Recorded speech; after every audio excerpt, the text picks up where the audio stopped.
Coming up on this episode. I mean, I know what my thoughts are, but what would you say is, when you talk about meetings, the type of people that are in there, the type of things you might have to deal with, what would you say are sort of key types of people that you need to consider in that? Well, I'm thinking about like past experiences when I've run meetings, and you know me, how my unconscious motivator is nine out of 2 to have peace and harmony and to be valued, needed and appreciated. And sometimes I feel like one thing that I find a challenge to manage is the chatterboxes within the room, like controlling those people who love to speak. And you're right, if you're just panning ideas down and just telling people, and sometimes it's not the chair that does this, it's all the people in the room when they're laughing and smirking, going, oh, no, another one of those ideas, move on, Dave, something like that. You're absolutely right, devalues the person in the room. That they'll, depending on the type of person they are, they can then become a little bit withdrawn. And again, something you hear a lot about in meetings is people saying, well, there's no point in giving ideas because they don't get listened to anyway. Worked quite well, hasn't it? We had acronym of APPLE in the first meeting, which was 5, and then we've got another 5 elements to remember for managing an effective meeting. It's almost like we know what we're doing. Almost. Yeah. Welcome to the People Performance Podcast. The People Performance Podcast is made up of 3 series. First up, we have the Leader Lounge episodes with founder of T2, Martin Johnson. Then we have the guest interview episodes. And finally, we have our performance episodes delivered by our very own T2 consultants. For now, sit back, tune in and enjoy the People Performance Podcast. Hi, and welcome to the latest episode of the People Performance Podcast with myself, Rich McCarthy, and Alex Mather. Welcome, Al. We've done welcome two in a row. Is that 2 in a row? It's weird for us? when you say welcome to me because it's like we live here. I know. As if I'm inviting you in. Yeah. I don't know. I just like naturally feel like I want to say welcome. Anyway, obviously this is our second podcast together, but also part 2 of Effective Meeting series. The first one, we spoke about how to structure an effective meeting with our acronym APPLE. Yeah. And hopefully the people out there have started to use and implement some of that. That would be really good to hear back from. And part 2, now looking at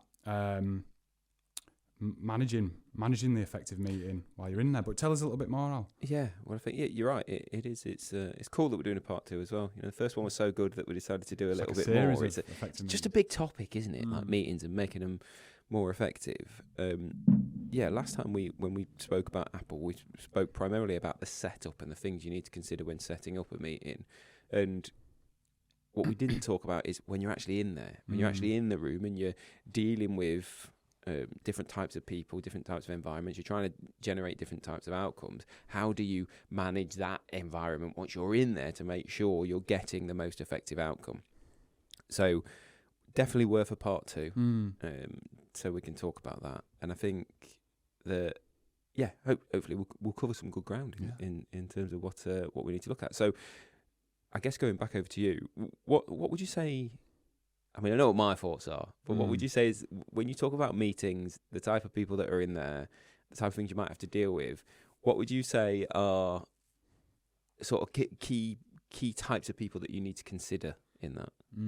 Well, I'm thinking about like past experiences when I've run meetings, and you know me, how my unconscious motivator is 9 out of 2 to have peace and harmony and to be valued, needed and appreciated. And sometimes I feel like one thing that I find a challenge to manage is the chatterboxes within the room, like controlling those people who love to speak. And I guess control is a strong word. I don't think it's about controlling the people within the room, but it's controlling the conversation and managing and mediating that effectively and properly. Yeah, that's a good point, isn't it? I think that I think you run yourself into a bit of a trap if you start thinking about controlling people in that room. That's a really great point to make, actually. It's about controlling the flow of conversation, where the conversation goes, where it needs to go, not necessarily about controlling the people. And I think to do that properly, you know, probably comes in that planning stage from part 1 of like contracting with your group, team, the people in that meeting properly to be like, this is how we're going to run this meeting. I'm going to might be, putting time frames so everyone has a chance to speak within that meeting. And that really will allow those chatterboxes to be succinct, to the point, utilise their allocated time properly. And that's not like being a dictator within the meeting. That's just going, look, we've got an hour. I need to hear from several people within the room. I need to only give you 5 to 10 minutes of speaking time. And you can always circle back on those conversations if you need to, right? Yeah, it's about it's clear expectation management, isn't it? Like, these are the expectations of the meeting. And you're right. In part one, when we spoke about planning and we talk about making sure your setup essentially for your meeting is right. But then, once you're in it, how do you get it? And being really honest, front and center at the beginning about this is how it's going to work. You essentially put people on notice, don't you, and say this is how this meeting's going to go, just so you all know. And I think once you've done that and you use that structure, or like setting out your stall properly, and you do it again and again, people can come to those meetings, go in, I know I've got a certain amount of time to put my point across. I mean, I've been in meetings where someone's tried to get a point across, and then that point has gone really like off at a tangent, and they're telling me about walking the dog around the park, and then they bring it back round to that point, and it's like, can you utilise that time, or does that provide the time taken to tell that story about the dog? Is it succinct? Does it have a point? Did we need it? And I think what that also then can do to the detriment of other people is, if you've run out of time and you have to pass over people, and there's people in the room that have a point to make or need their allocated time to talk, I think equality is a big thing within the meeting if you're going to do that, right? Yeah, I think that's a really interesting point, but it's how you deliver that message though sometimes, isn't it? I think, some people are going to listen to this podcast, they're going to say, right, I've got some great ideas now on how I want to run my meeting, and then they might be inclined to go and sit in the next meeting and go, right, listen up you lot, this is how we're running it. And it becomes almost quite militant in that fact, and you get the shock of people in the pushback then, because they don't like that sudden change, right? Yeah, you're right. And I think you might not need to structure that particular meeting to hear from everybody, and you still might have chatterboxes within the room, and that might be a case of then coming back to what we said about controlling and managing the conversation. If I know if it's me and you in a meeting now with several other people, and you're talking quite a bit, I can be like, if I'm chair of that meeting, I can step in and go, do you know what, Al, I've really valued your thought and process on that, and pick up on a key word or phrase. I want to go back to what you said about delegation, Al. I want to get Scott's opinion, or I want to get Bernice's opinion, or Spencer's, and pull other people into that conversation. It's then giving them a chance to speak, and it's kind of stops you in your tracks, but kept the conversation flowing, right, and value what you've said.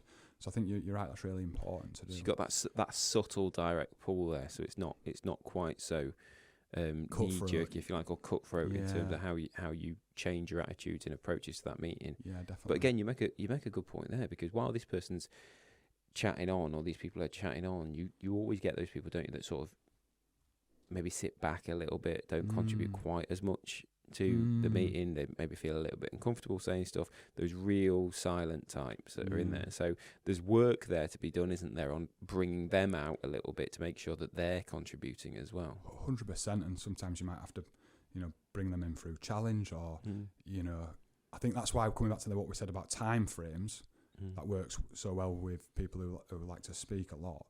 That also then puts people on notice, the silent types who are going, okay, once Al's been and then there's several other people, it's my turn to talk. Yeah. And can give them that opportunity to pass on if they don't have anything to say, but it allows them to go, right, I'm starting to think and bring my thought process into the conversation, rather than just being present in body but not in mind. So I think that time frame can help the chatterboxes and help the silent types to bring it in. And there's obviously, like, we have that, people like to think that it's an awkward silence, isn't it, when we step there and we ask a question and people don't step into it. Yeah. But giving them that time to have a think about it, and you feeling comfortable in that uncomfortable moment of going, nobody said anything for what feels like an eternity, actually using it as an effective use of silence and going, actually, I feel like I've asked a question, it's not being answered.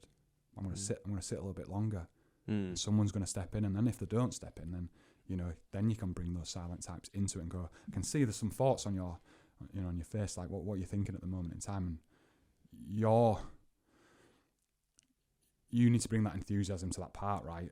Yeah, 100%. And I think you made reference to Nancy Klein a minute ago, didn't you? And I think she's massive on this, isn't she? In terms of just sitting in that silence, being comfortable in that silence, and letting, I guess, people's brains do the work for them. In terms of just, they will eventually fill that space. You just got to be comfortable knowing that it's coming. Just don't feel like you've got to talk all the time. That's a key thing with the chairperson as well, isn't it? I think sometimes the chairperson in a meeting thinks that they've got to speak all the time. They've got to be the one that's always summarising. They've got to be wrapping stuff up. If someone doesn't answer a question, they've got to start answering it for them. All that kind of stuff. It hasn't got to be that. I think you said it a couple of weeks ago when we were just talking about coaching elements, and you were saying like one of your old mentors had said, one of my most productive meetings or coaching sessions was where I spoke for 5 minutes out of the 45.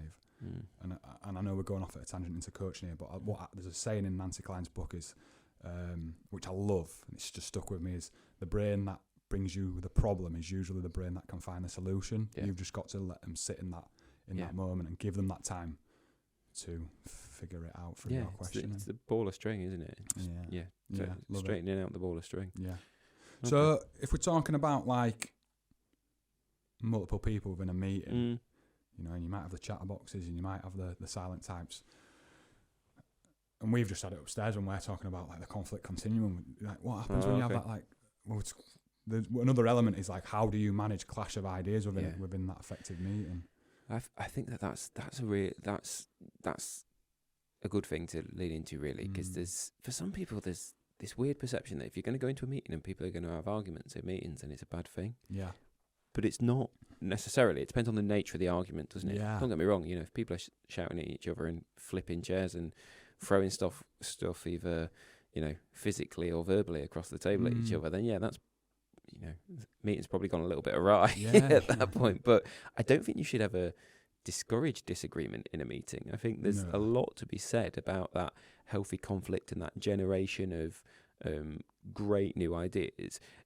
Typically, idea generation is only ever born out of conflict. It's born out of conflicting views, conflicting opinions, conflicting ideas. Yeah.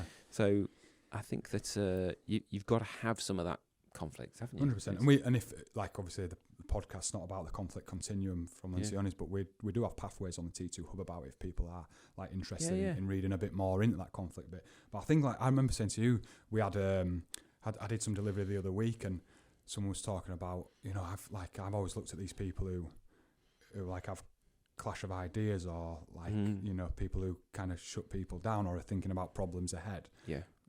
I've always thought them as like naysayers or pessimists, but I think what we're talking about is redefining what conflict looks like within that meeting.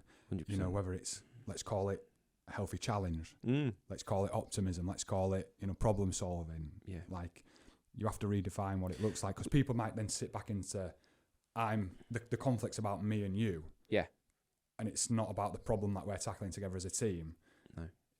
It can soon become personal, right? So, yeah, and I think that, you're right. There's two types of conflict, isn't there? There's, and again, if we go into Lencioni a little bit, there's that ill-intentioned conflict element, but then there's the conflict which is actually necessary and required in order to make progress. Yeah.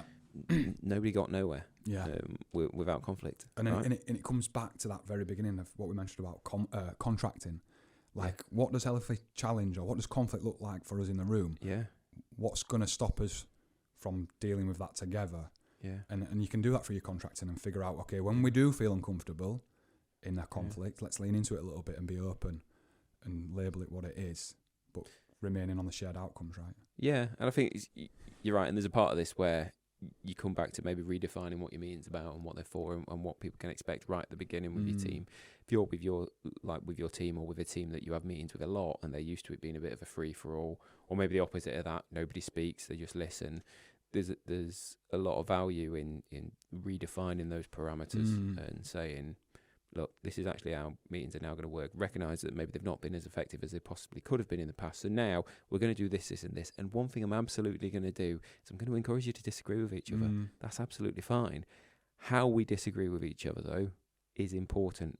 And so let's come to some agreement now about what disagreeing with each other looks like. Because as I said before, there's different types of disagreement. You've got people verbally abusing one another and chucking stuff across the table, and then you've got people saying, well, no, actually I've got a different opinion to you on that. I think this and this, It's not a personal thing. It's purely based on their opinions and their facts of the matter and how they view it.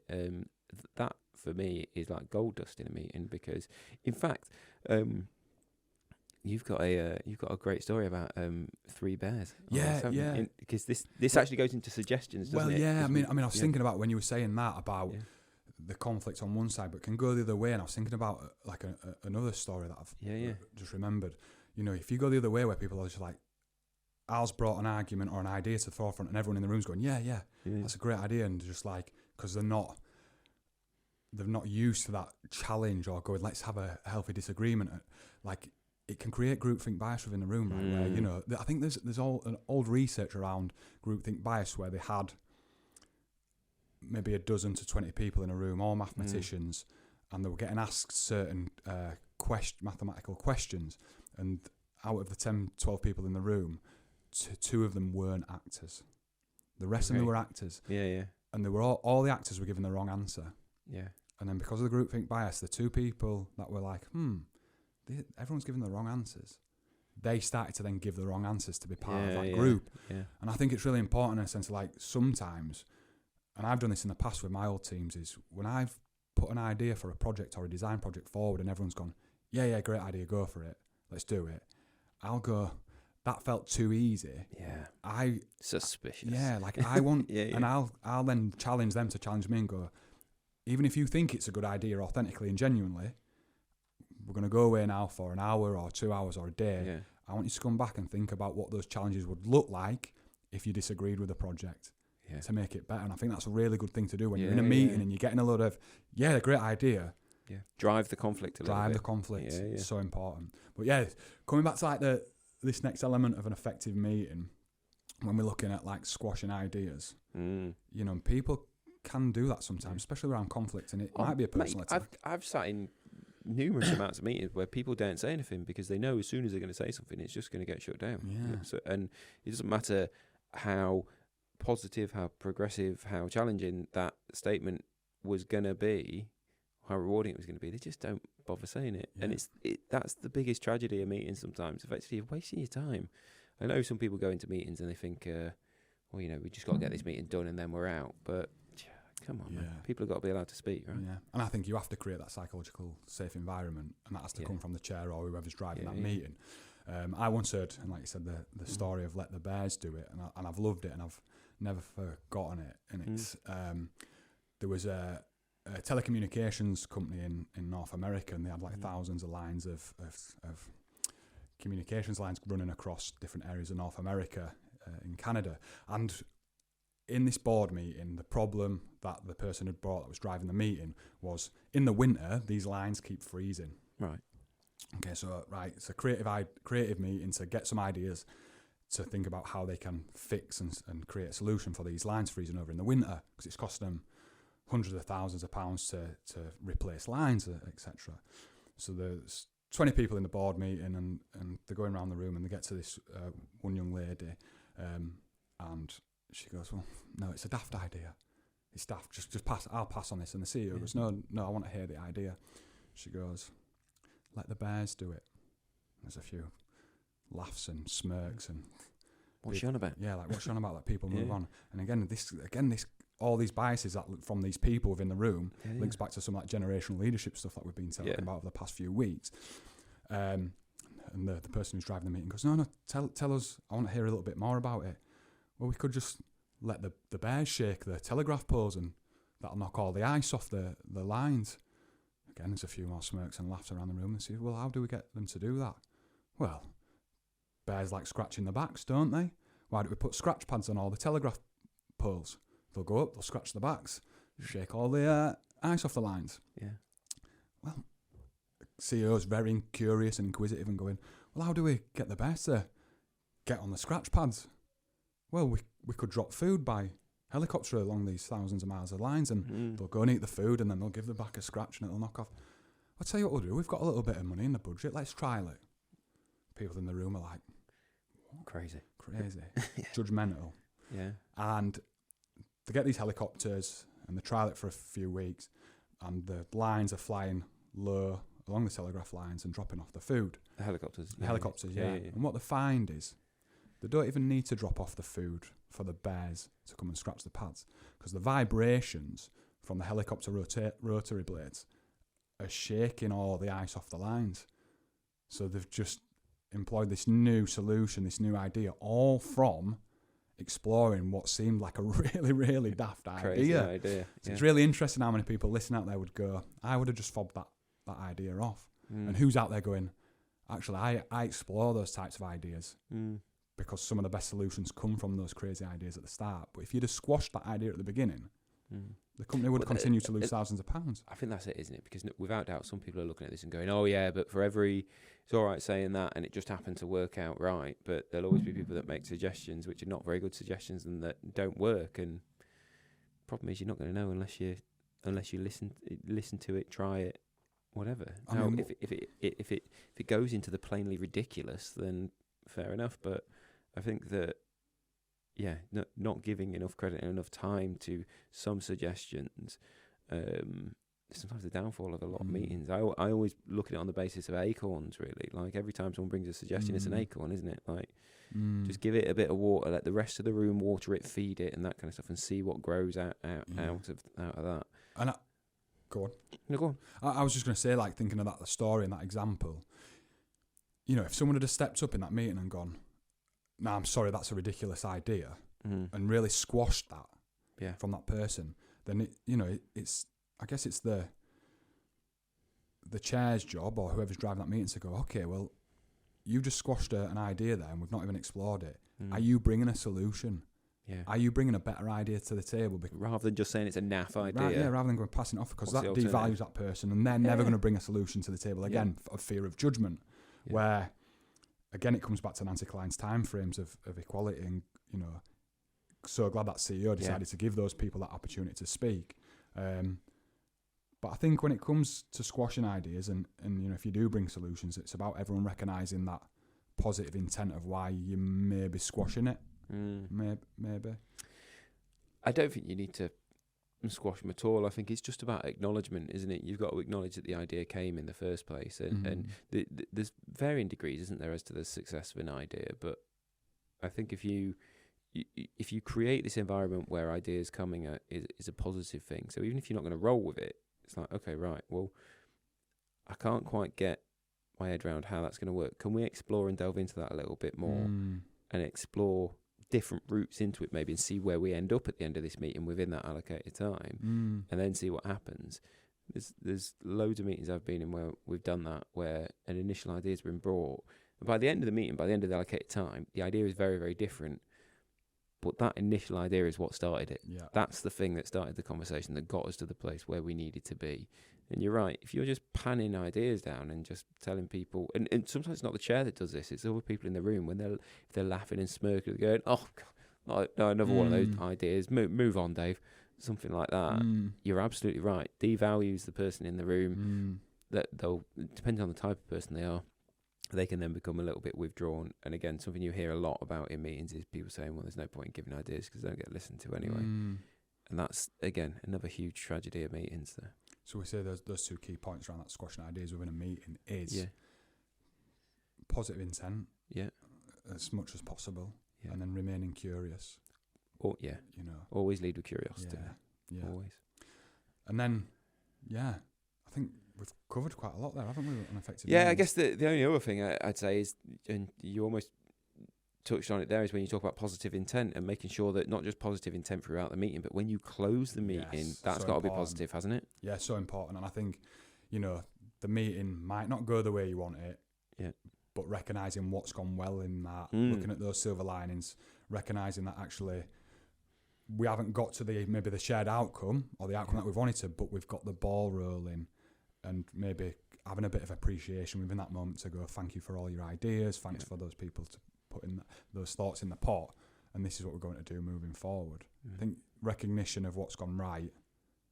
Yeah. Or declaring that as well, though, not just keeping that to yourself. You might sit there as a chair going, it was a tricky meeting. We had this, we had a few contrasting, conflicting ideas, and we didn't get to the outcome we wanted, but we got here instead. And in the back of your mind, as a chair of that meeting, you might think, actually, that'll do. I'm quite happy with that.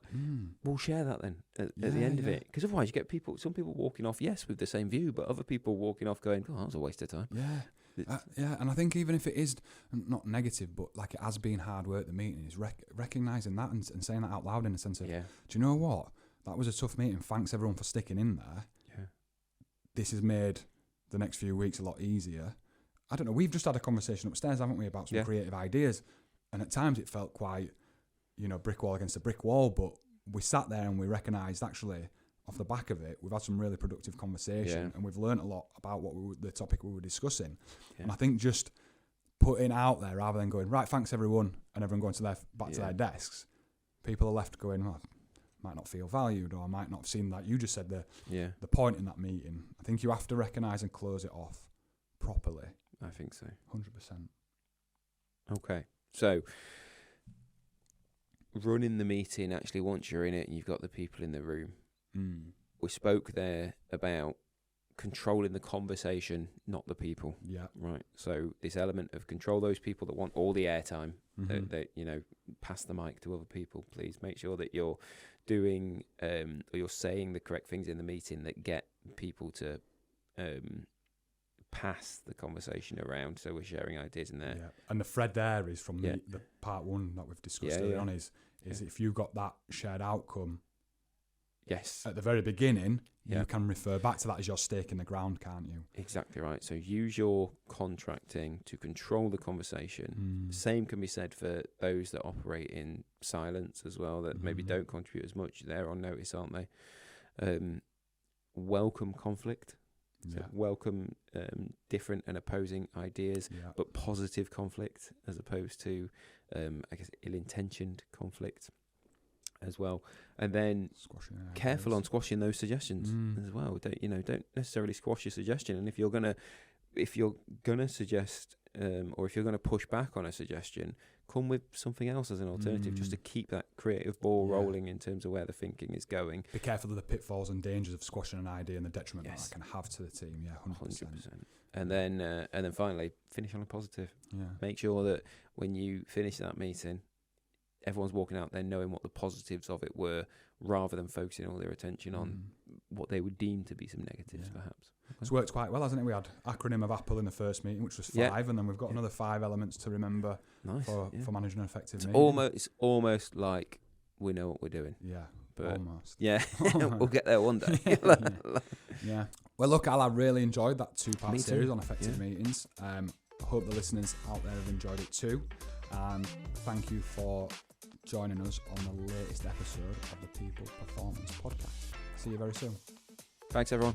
Bye.